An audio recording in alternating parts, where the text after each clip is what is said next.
Shalom Budina Napitupulu, salam sehat selalu untuk ibu dan keluarga. Saya Antonius Tasoid, mahasiswa kelas K dengan nomor induk mahasiswa 22400 57013. Mohon izin saya akan mempresentasikan topik koperasi simpan pinjam dengan diikuti dengan ulasan kasus koperasi simpan pinjam Indosuria. Koperasi simpan pinjam atau biasa disingkat KSP adalah salah satu jenis institusi keuangan non-bank atau yang biasa kita singkat IKNB. KSP beroperasi berdasarkan Undang-Undang Nomor 17 Tahun 2012 tentang Perkooperasian yang mencabut Undang-Undang Nomor 25 Tahun 1992. Menurut Pasal 1 Angka 15 Undang-Undang Perkooperasian, KSP adalah koperasi yang menjalankan usaha simpan pinjam sebagai satu-satunya usaha. KSP memiliki beberapa kelebihan, antara lain yang pertama yaitu syarat-syarat untuk memperoleh pinjaman yang lebih ringan. Kemudian yang kedua, proses pencairan dana yang lebih cepat dan mudah. Dan yang ketiga, pengajuan pinjaman dapat dilakukan secara online melalui aplikasi dan website.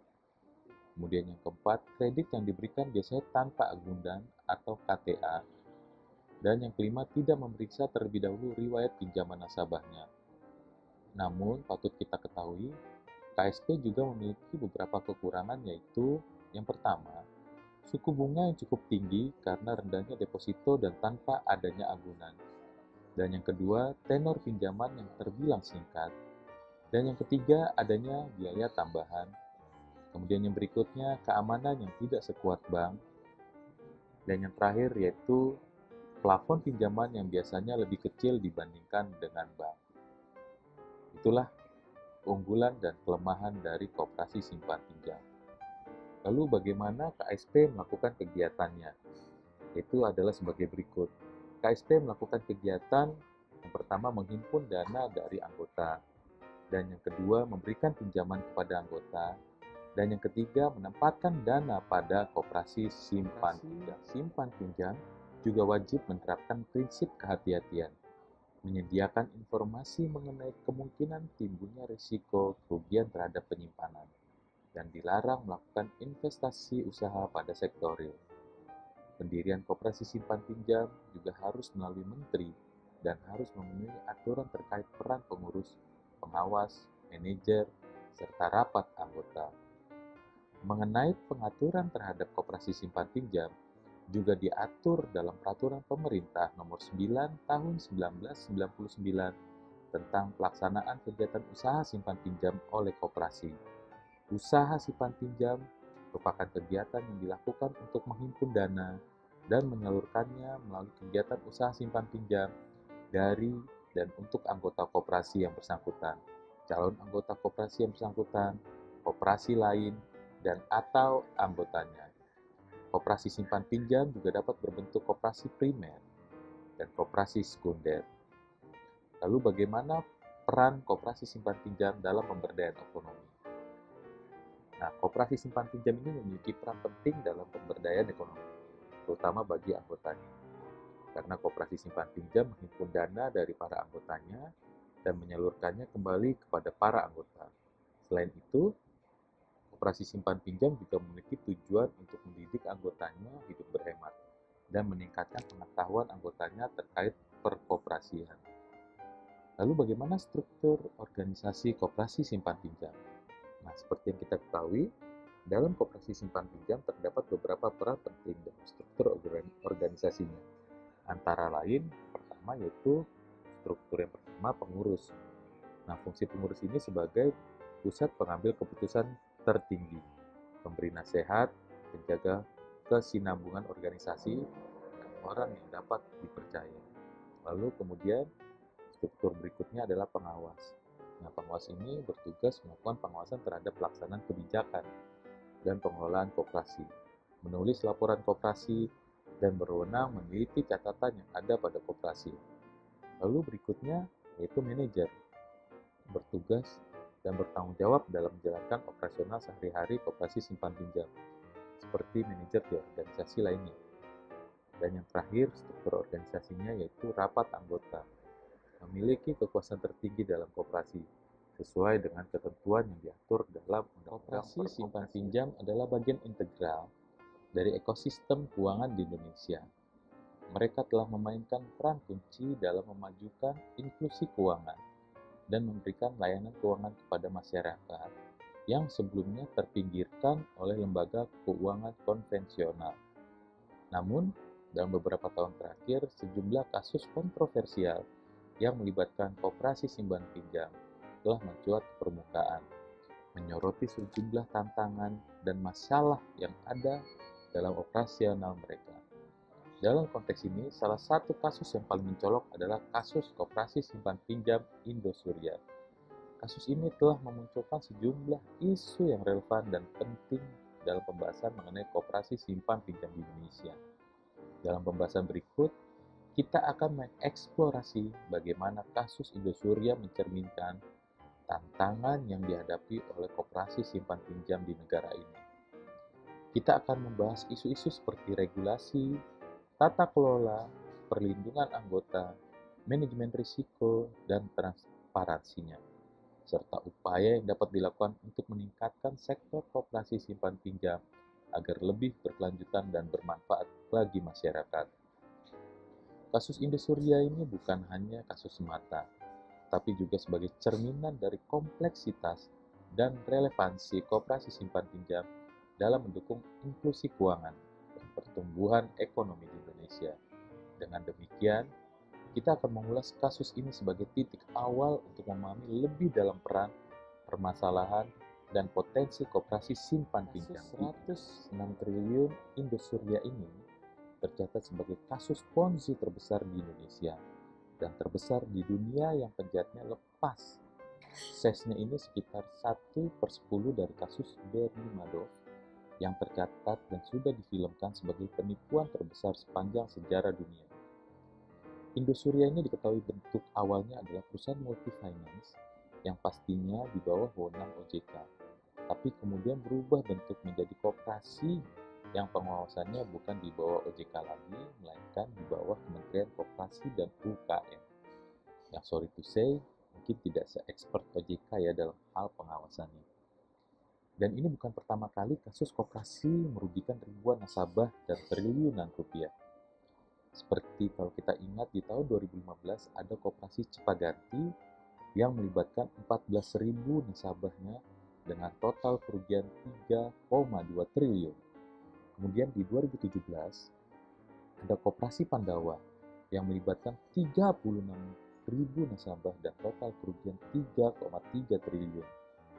Kalau kita sadar, semakin kesini semakin besar jumlah korban dan juga kerugian. Secara nggak langsung mungkin artinya kita sebagai bangsa nggak pernah belajar dari kasus yang sudah-sudah. Kalau kasus koperasi simpan pinjam Indosuria ini nggak jadi titik balik, kita pasti akan ada cerita lagi seperti Pandawa, Indosuria lain dengan korban dan kerugian yang lebih besar. Mungkin kita udah banyak dengar cerita tentang koperasi simpan pinjam Indosuria dari kenalan internet atau dari sosial media. Dibentuk pada tahun 2012, koperasi simpan pinjam Indosuria ini merekrut banyak relationship manager dari bank yang sudah punya kenalan banyak nasabah. Kemudian mereka menawarkan produk dengan bunga 8-12% per tahun. Sebenarnya hanya sedikit lebih tinggi dari deposito bank yang saat itu 5-7%. For your information, produk koperasi itu kena pajak 10%. Dibandingkan produk perbankan yang 20%. Nah, biasanya uang nasabah itu diputar oleh koperasi sesuai dengan kesepakatan anggota. Bisa dipinjamkan ke nasabah yang butuh dengan bunga yang lebih tinggi atau diinvestasikan ke bisnis real dan lainnya. Berjalannya waktu, semuanya baik-baik saja. Sampai pada tahun 2018, koperasi simpan pinjam Indosuria ini dapat peringatan administratif dari Kementerian Koperasi dan UKM. Salah satu kejanggalannya adalah nggak ada laporan rapat anggota tahunan di tahun 2019. Sebelum akhirnya di Februari 2020, Sejumlah nasabah mengaku nggak bisa mencairkan uang mereka yang ada di deposito. Mungkin berkaitan dengan pandemi COVID yang baru dimulai juga kali ya. Jadi memang ada liquidity crunch pada sistem keuangan saat itu. Lalu kemudian di Maret 2020, Industrial membatasi penarikan maksimal 1 juta per nasabah.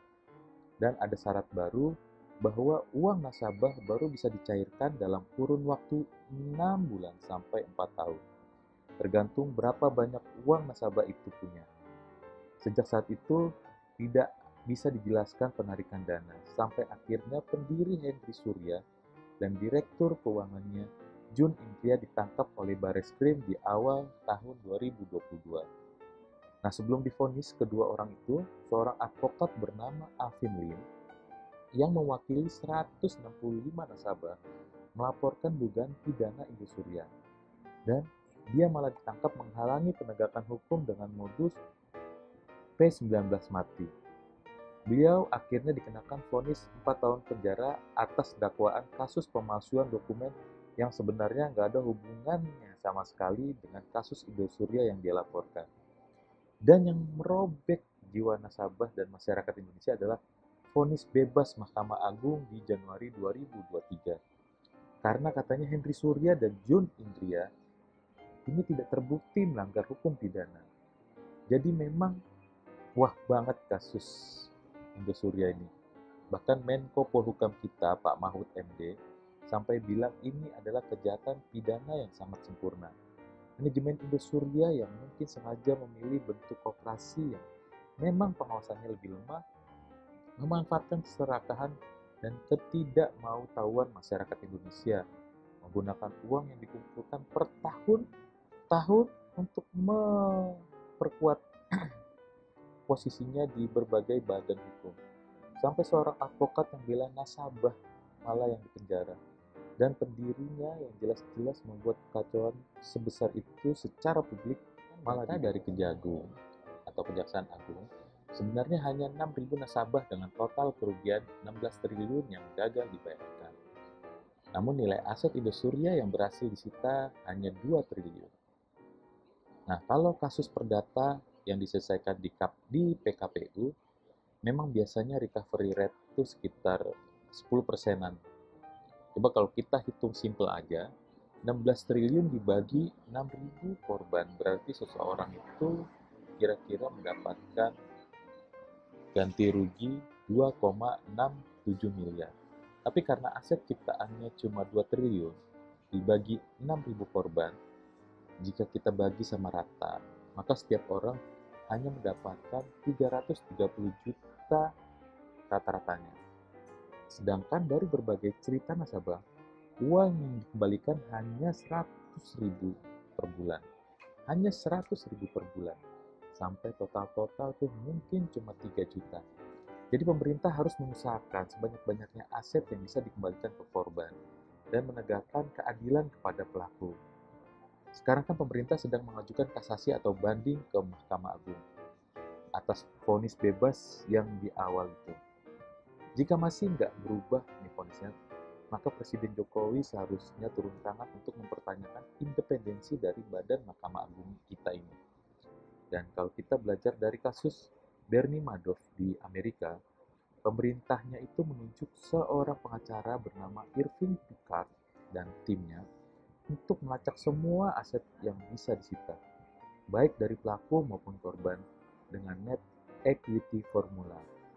Alhasil 14 dari 19 miliar kerugian berhasil dikembalikan, alias recovery rate-nya itu 74%, sangat tinggi dibandingkan Indonesia yang cuma 10-an%. Sekarang kalau pemerintah serius menegakkan sila kelima Pancasila, harusnya dibentuk tim khusus untuk melacak juga semua nasabah dan pelaku. Karena mungkin saja ada nasabah yang mungkin juga kenalan dari pendiri Indosuria ini. Mereka taruh uang 100 miliar tapi udah berhasil withdraw 300 miliar sebelum gagal bayar di 2020. Mungkin mereka udah tahu kali ya yang bakal gagal bayar dan something like that. Solusi keuntungan 200 miliar itu seharusnya bisa disita oleh negara ini untuk dikembalikan ke korban yang net users atau mendapatkan lebih sedikit dari yang diinvestasikan. Pemerintah harus belajar dari kasus global dan merevisi undang-undang yang menjadi landasannya.